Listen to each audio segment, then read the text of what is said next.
Shalom saudara-saudari terkasih dalam Kristus. Hari ini dunia mendengar kabar memilukan, 4 jenazah dikembalikan dari Gaza. 3 diantaranya telah dikenali. Namun 1, bukan siapapun yang mereka cari.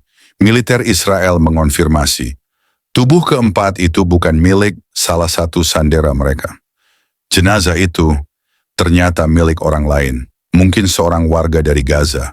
Mungkin seseorang yang tidak dikenal, terlupakan tanpa nama. Tapi di hadapan Tuhan, tidak ada yang terlupakan. Peristiwa ini bukan sekadar kabar duka. Ini adalah gambaran dunia hari ini, di mana manusia sering salah mengenali, tetapi Tuhan tidak pernah salah membedakan. Dunia bisa mengira yang mati adalah milik mereka, namun Tuhan tahu setiap jiwa, setiap napas, setiap nama yang pernah Ia bentuk dalam rahim ibu. Kitab Yesaya 49 ayat 15 berkata, dapatkah seorang perempuan melupakan bayinya sendiri sehingga tidak menyayangi anak dari kandungannya? Sekalipun ada perempuan yang melupakannya, aku tidak akan melupakan engkau. 3 keluarga di Israel hari ini berduka, Tamir Nimrodi, Uril Baru, dan Ian Levi. Nama-nama yang kini dibacakan di antara air mata dan doa. Mereka telah kembali tapi tidak dengan napas, melainkan dengan kehormatan terakhir. Dan Tuhan melihat itu. Tuhan tahu siapa yang terjatuh dalam perang, siapa yang dikorbankan demi bangsa, dan siapa yang mati tanpa alasan. Namun lihatlah, bahkan dalam pemulangan jenazah, Tuhan sedang menyingkap sesuatu. Kebenaran tidak bisa disembunyikan, keadilan tidak bisa dikubur, dan kasih Tuhan tidak pernah keliru menggapai siapapun. Saat dunia sibuk berdebat siapa yang salah dan siapa yang benar, Tuhan sedang memanggil dunia untuk melihat bahwa setiap jiwa berharga di hadapannya. Mazmur 139 ayat 16 berkata, matamu melihat selagi aku bakal anak, dan dalam kitabmu semuanya tertulis hari-hari yang akan dibentuk sebelum ada satu pun daripadanya. Hamas mungkin mengembalikan tubuh tanpa tahu nama, Israel mungkin mencari dengan air mata dan kebingungan, tetapi Tuhan sedang menulis sejarahnya di balik semua ini. Tidak ada satu tubuh pun, tidak ada satu jiwa pun yang hilang dari catatan sorga. Perang mungkin berakhir, perjanjian mungkin ditandatangani, tetapi hati manusia masih jauh dari damai, dan Tuhan sedang berbicara melalui peristiwa ini. Kembalilah kepadaku, hai bangsa-bangsa bumi. Jangan bangga atas kemenangan yang fana. Jangan buta terhadap suaraku di tengah reruntuhan. Hamas dan Israel boleh berunding tentang jenazah, tapi Tuhan sedang berurusan dengan yang lebih dalam, jiwa manusia. Sebab di akhir semua peperangan, yang Tuhan hitung bukanlah jumlah mayat, tetapi jumlah hati yang kembali kepadanya. Perdamaian sejati bukan di meja perundingan, tetapi di dalam hati yang bertobat. Tuhan sedang menunggu dunia untuk berhenti berperang dan mulai berlutut. Saudara-saudari, setiap tubuh yang ditemukan, setiap nama yang disebut, setiap air mata yang jatuh, semuanya disaksikan oleh Tuhan. Jangan biarkan hidup ini berakhir tanpa dikenali di hadapannya. Jangan menjadi seperti jenazah keempat itu, ada tapi tidak dikenal.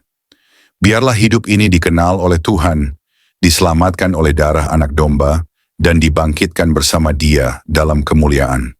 Sebab hanya di dalam Kristus, tidak ada yang hilang, tidak ada yang salah dikenal, dan tidak ada yang dilupakan.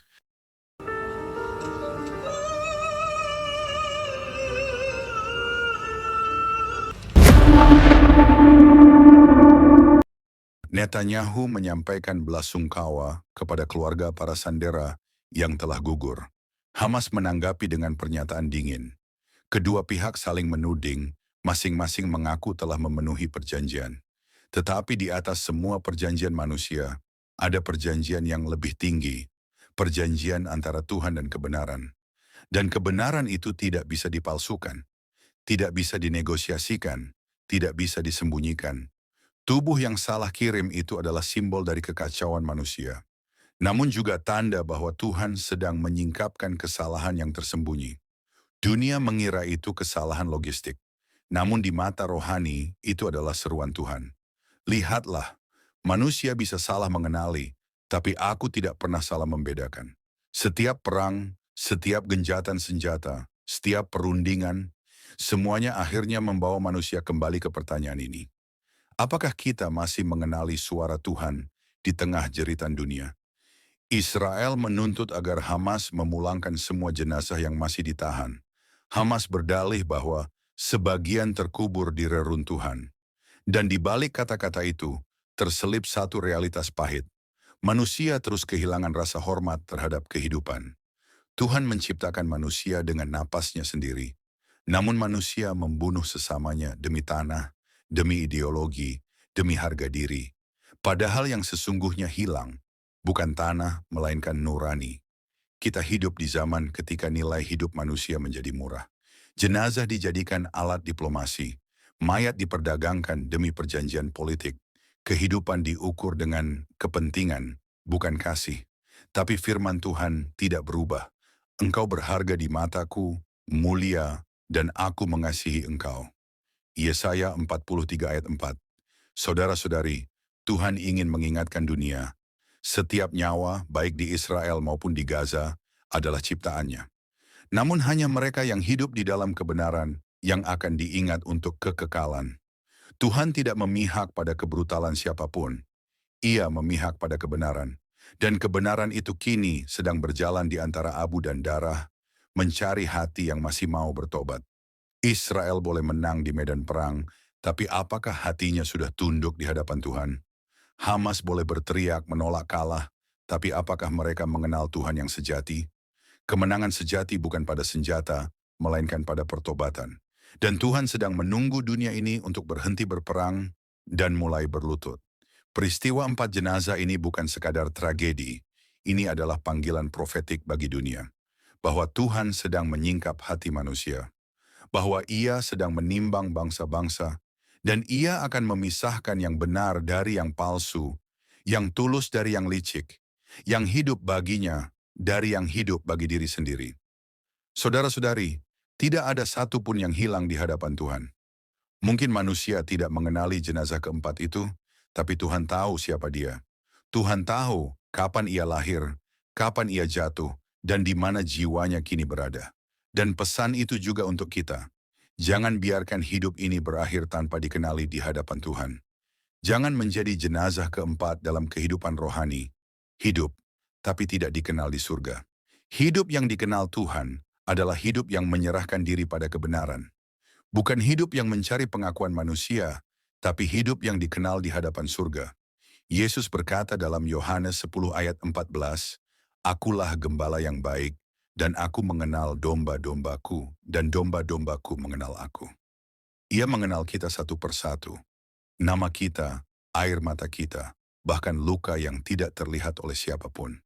Maka di tengah berita duka ini, Tuhan berbicara dengan lembut namun tegas. Aku tidak salah mengenali siapapun. Aku tahu siapa yang milikku. Aku tahu siapa yang tersesat. Dan aku tahu siapa yang menolakku. Dunia bisa salah mengenali tubuh, tapi Tuhan tidak pernah salah mengenali jiwa. Biarlah hari ini menjadi saat untuk memeriksa diri. Apakah hidup ini benar-benar dikenal oleh Tuhan? Ataukah hanya dikenal oleh dunia, tapi asing di hadapan surga? Saudara-saudari terkasih dalam Kristus, terima kasih sudah mendengarkan renungan firman Tuhan sore ini. Bukan suatu kebetulan jika saudara ada di sini saat ini. Tuhan sendiri yang mengatur langkahmu, Tuhan sendiri yang mengetuk pintu hatimu, dan Tuhan sendiri yang menanamkan firman-Nya ke dalam jiwamu sore ini. Biarlah setiap kebenaran yang telah kita dengar tidak berhenti hanya di telinga, tetapi menembus hati, mengalir dalam pikiran, dan diwujudkan dalam perbuatan. Renungan ini bukan hanya perenungan, ini adalah panggilan. Panggilan untuk bertobat, panggilan untuk kembali, panggilan untuk bangkit, dan berjalan dalam kebenaran yang sejati. Karena kita tidak tahu berapa banyak sore lagi yang Tuhan izinkan untuk kita. Kita tidak tahu apakah esok masih milik kita. Tapi hari ini, sore ini, adalah anugerah yang tidak boleh disia-siakan. Mungkin ada banyak hal yang belum saudara mengerti, banyak luka yang belum sembuh, banyak doa yang belum terjawab. Tapi percayalah, Tuhan tidak pernah tutup telinga terhadap jeritan jiwa yang jujur, dan tidak pernah tutup mata terhadap air mata yang jatuh dalam diam. Tinggallah dalam kasih-Nya, berjalanlah dalam terang-Nya, dan peliharalah imanmu sampai akhir. Sore ini mungkin telah berakhir, tetapi firman yang telah tertanam dalam hati kita, biarlah itu terus tumbuh, menguatkan, menyucikan, dan membentuk kita menjadi serupa dengan Kristus. Bukan hanya hari ini, tapi sampai hari di mana kita bertemu muka dengan Dia yang kita imani. Jangan lelah melakukan yang baik. Jangan menyerah meski badai belum reda. Tetaplah percaya bahwa Tuhan tidak pernah melepaskan tangan-Nya dari orang-orang yang berharap kepadanya. Sampai jumpa di renungan firman Tuhan berikutnya. Tetap setia, tetap menyala dalam kasih, dan tetap berjalan bersama Sang Gembala Agung, Yesus Kristus yang hidup dan akan datang kembali. Tuhan Yesus memberkati saudara semua. Mari kita berdoa. Terima kasih Tuhan Yesus. Terima kasih untuk sore yang penuh anugerah ini. Untuk setiap napas yang masih Kau izinkan berhembus dalam tubuh kami. Untuk setiap detik yang Engkau beri, agar kami bisa duduk diam di hadapan-Mu, mendengarkan suara-Mu melalui firman yang hidup, yang menusuk hati, yang mengguncang jiwa, namun juga mengobati luka dan mengangkat kami dari kejatuhan. Tuhan Yesus, sore ini kami datang bukan hanya membawa telinga kami, tapi membawa seluruh keberadaan kami ke hadapan tahta kasih-Mu. Kami datang dengan hati yang kadang kotor, pikiran yang sering goyah, dan semangat yang mulai padam. Tapi firman-Mu sore ini membangkitkan kami kembali. Engkau berbicara bukan hanya lewat huruf dan kata, tapi lewat roh yang menghidupkan. Kami tahu Tuhan, seringkali kami mengabaikan suara-Mu. Kami terlalu sibuk dengan dunia, terlalu sibuk mengejar yang fana, hingga lupa bahwa Engkaulah sumber kehidupan sejati. Namun hari ini kami diingatkan lagi, bahwa tak ada satu pun dalam dunia ini yang lebih berharga dari hadirat-Mu. Engkaulah mutiara yang mahal, harta terpendam yang layak kami tinggalkan segalanya demi mendapatkannya. Ajari kami untuk mencintai-Mu lebih dari segala yang kami miliki. Terima kasih karena firman-Mu menegur kami, bukan untuk menghancurkan, tetapi untuk membentuk. Karena Engkau tidak membiarkan kami larut dalam jalan yang salah, namun menuntun kami kembali ke jalan yang sempit, jalan salib, jalan pengorbanan, jalan kebenaran. Tuhan Yesus, sore ini kami mengangkat tangan dan hati kami kepadamu. Segala yang telah kami dengar, biarlah tidak hanya tinggal dalam pikiran, tanamkan itu dalam hati kami yang paling dalam. Ubah kami mulai dari dalam, jadikan kami pelaku firman, bukan hanya pendengar setia. Berikan kami hati yang lembut, hati yang sanggup menerima koreksi, dan tidak lari dari cahaya-Mu saat dosa kami disingkapkan. Ajari kami mencintai kebenaran, meski kebenaran itu menyakitkan. Ajari kami berjalan dalam kasih, meski dunia membalas dengan kebencian. Tuhan, jadikan kami terang di tengah kegelapan, garam di tengah kebusukan dunia ini. Dan ketika nanti malam datang, dan kesunyian menggantikan keramaian, biarlah firman-Mu terus bergema dalam hati kami. Biarlah suara-Mu lebih nyaring dari hiruk-pikuk dunia. Dan ketika kami tidur malam nanti, biarlah kami tidur dalam pelukan kasih-Mu. Dengan hati yang sudah dipulihkan, jiwa yang sudah disegarkan, dan semangat yang kembali menyala untuk berjalan bersama-Mu besok pagi. Tuhan, kami tahu hari-hari ini tidak mudah. Kami hidup di zaman yang gelap, di zaman di mana kebenaran dikompromikan, iman diperjualbelikan, dan kasih menjadi dingin. Tapi kami mohon, jangan biarkan hati kami menjadi seperti dunia. Teguhkan kami, tanamkan keberanian dalam jiwa kami. Berikan kami api dari surga yang tidak padam, untuk tetap setia sampai akhir.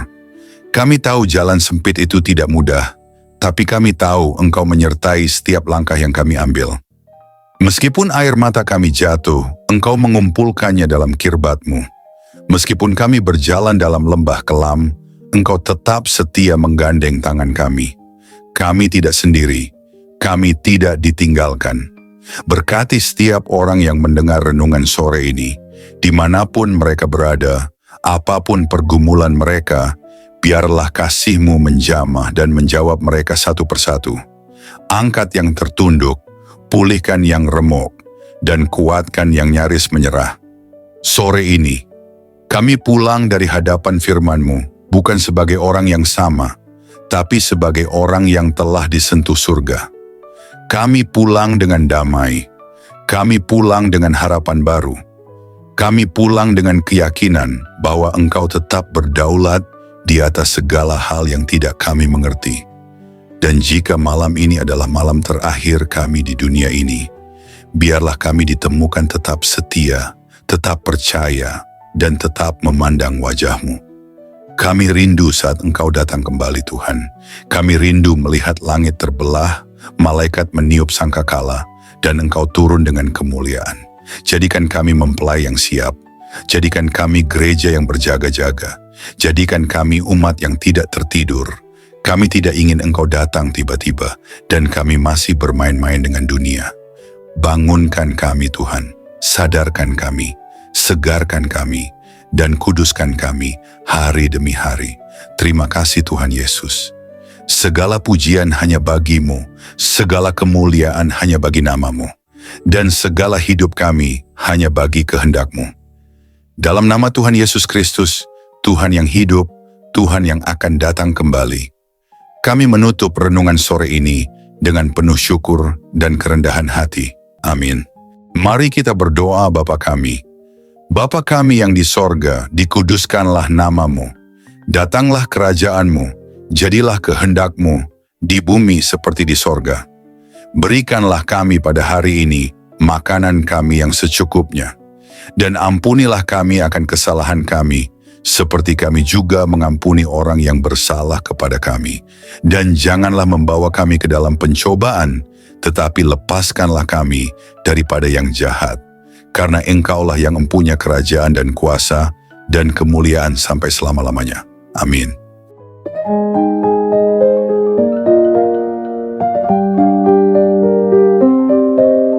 Saudara-saudari terkasih dalam Kristus, terima kasih banyak atas kesetiaan saudara-saudari mengikuti renungan firman Tuhan sore ini sampai selesai. Semoga setiap firman yang telah kita dengar, setiap pesan yang telah menyentuh hati, dan setiap doa yang telah kita panjatkan bersama, sungguh-sungguh menjadi kekuatan dan penghiburan bagi hidup saudara di hari-hari yang penuh tantangan ini. Kiranya firman Tuhan hari ini menanamkan keberanian dan keyakinan dalam hati kita semua, bahwa tidak ada keadaan yang luput dari kuasa Allah. Dalam kegelapan dunia yang semakin pekat, marilah kita tetap menjadi terang yang memancarkan kasih, kebenaran, dan pengharapan yang hanya datang dari Tuhan. Jangan pernah menyerah, sebab Tuhan berjalan bersama kita, menuntun langkah kita, dan membukakan jalan saat kita merasa terjebak dan buntu. Ingatlah bahwa di setiap pergumulan ada pertolongan Allah yang siap datang, dan dalam setiap tangisan ada penghiburan yang dari surga. Kami mengajak saudara-saudari untuk terus membagikan berkat ini kepada orang-orang yang membutuhkan. Jangan ragu untuk like, subscribe, komen, dan bagikan renungan ini. Dengan begitu, berkat firman Tuhan dapat menyebar luas, menjangkau lebih banyak jiwa yang haus akan kasih dan kebenarannya. Teruslah teguh dan kuat dalam iman, jadilah saksi hidup yang membawa damai dan sukacita dari Kristus dimanapun saudara berada. Jangan lupa untuk tetap membuka hati dan pikiran dalam setiap renungan berikutnya, karena Tuhan masih punya banyak firman yang luar biasa untuk diberikan kepada kita. Sampai bertemu lagi di renungan firman Tuhan sore berikutnya, dengan harapan dan doa agar Tuhan selalu menyertai langkah saudara-saudari semua, melindungi, memberkati, dan menguatkan dalam setiap keadaan. Tuhan memberkati. Amin.